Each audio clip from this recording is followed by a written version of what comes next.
Hello, Music Multiverse listeners. Welcome to Beyond Your Radio's Unknown Sundays. It's time to talk about another band, artist, musical experience, or something in the music multiverse that might be relatively unknown to most, something that might have been missed for our watchers, our collectors out there, and listeners that they might be interested to take a rabbit hole exploration down, whether it be the past or the present. Please remember that this is an extension of our article section on beyondyourradio.com, so you can see the full articles there, links if there are some available, and in this case, not many.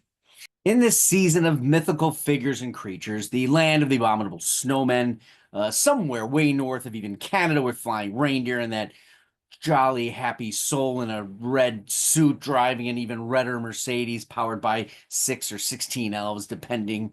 There you get my meaning, right? There's also room for one of the most famed and unspottable, rare, and pop industrial animals to ever grace the interesting arena of creative music.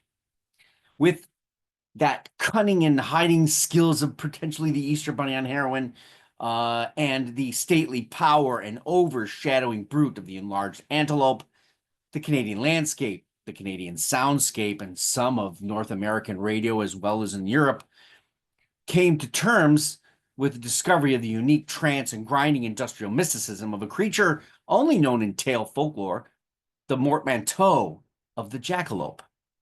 Yes, that's spelled correctly. So don't make me sick him on you, as I have two in my basement. Okay, so the actual spelling is Jakalope.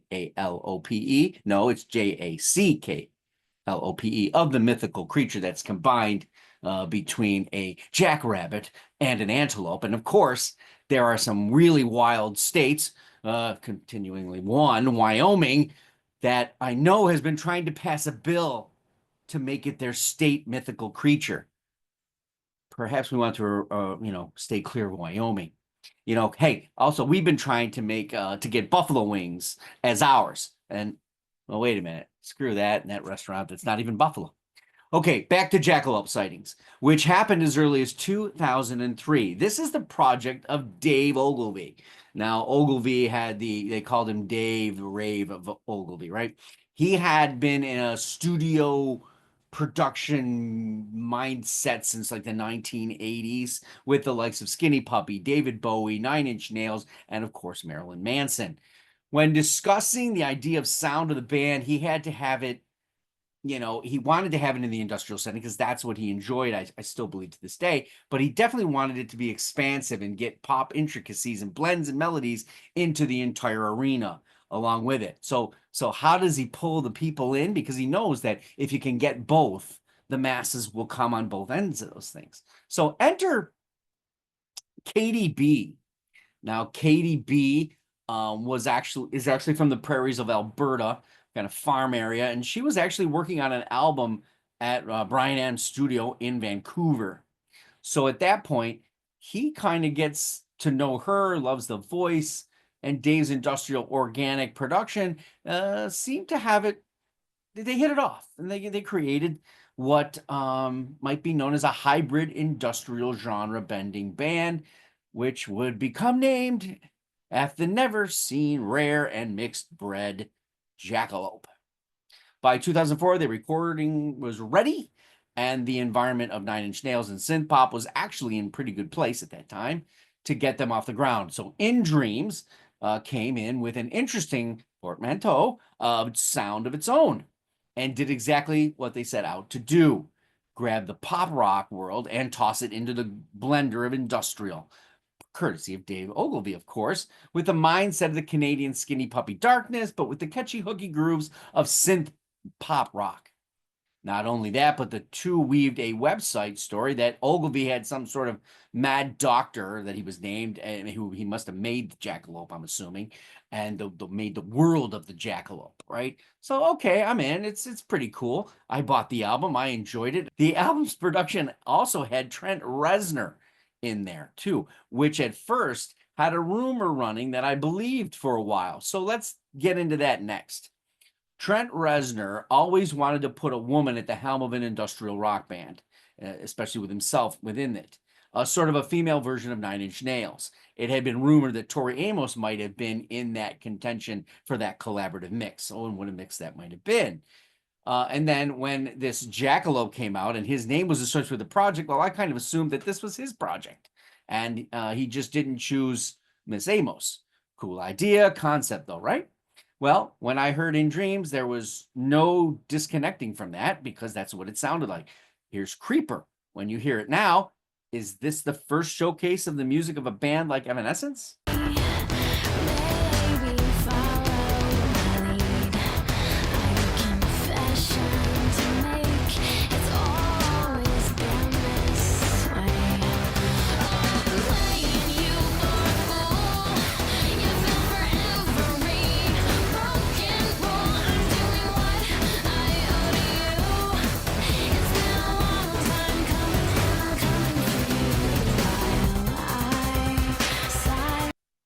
One could certainly argue that, but what you didn't probably realize was there was a lot of morphing of this genre happening with female vocals and industrial at the time. You had band Daughter Darling, which had a one album release. You had Kidney Thieves, are still around a while back, which I've already actually put on Unknown Sundays.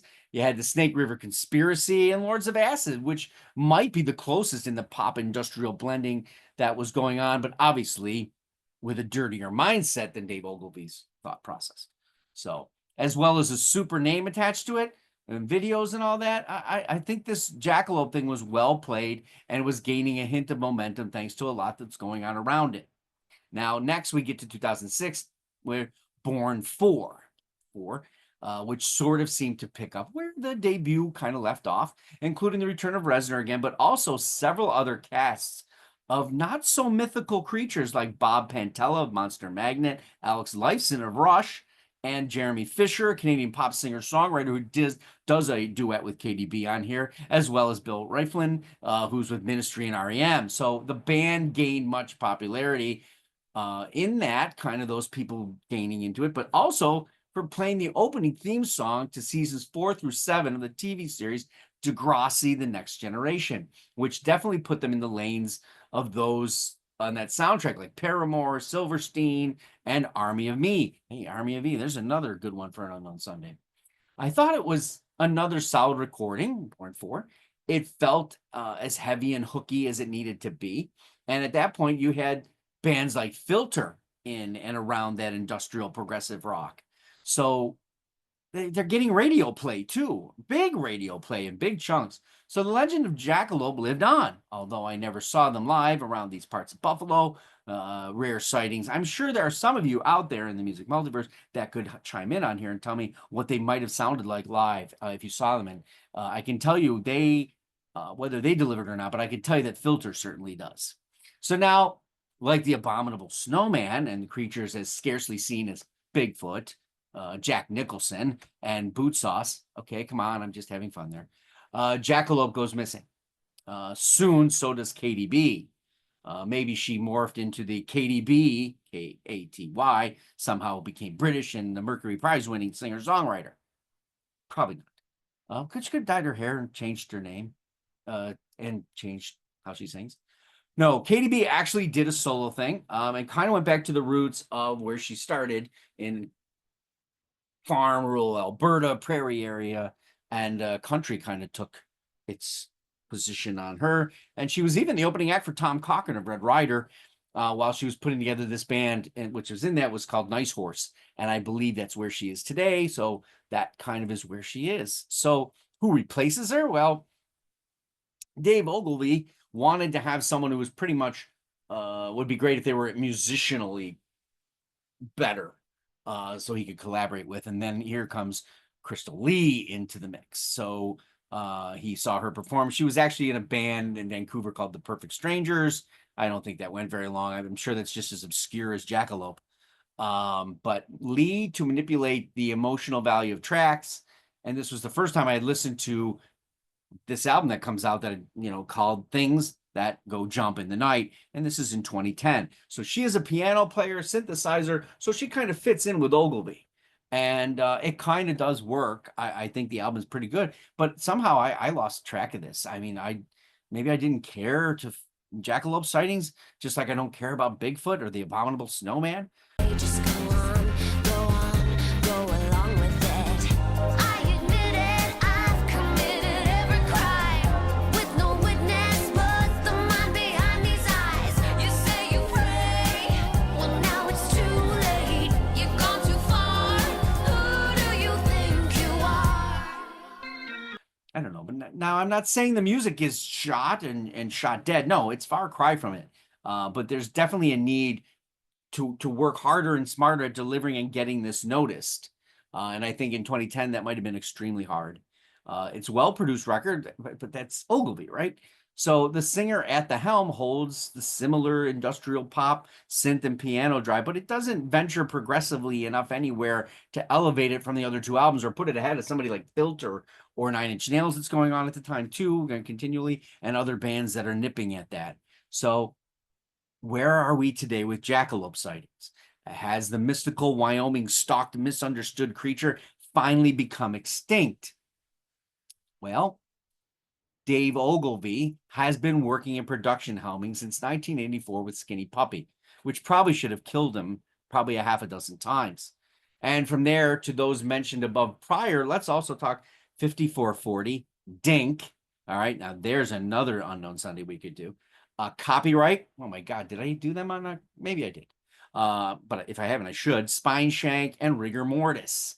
And since I don't see anything other than an article from 2022 with him stating the fact that the world, well, what it needs now is Jackalope, sweet Jackalope. And I'm going to assume that we're going to see a Jackalope sighting or hearing very soon.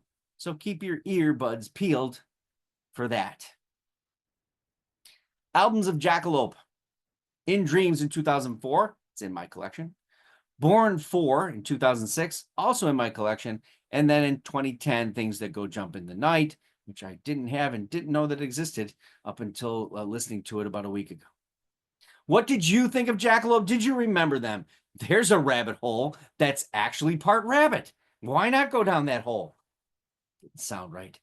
Please comment, leave us a note or two, maybe click the like button, and of course, subscribe to the channel if you haven't already. I'll see you next week for the season finale of Unknown Sundays. But what I'm going to do is take 2024 and give you 10 unknown or relatively unknown albums that came out that you should probably try to maybe explore that have been forgotten. We're on the web at beyondyourradio.com, Facebook, Twitter, Instagram, YouTube, of course. We've got articles, videos, podcasts. That's coming soon. Oh boy, better work on it. Albums, bands, artists, anything we can get our hands on or recall from the musical demented past we have.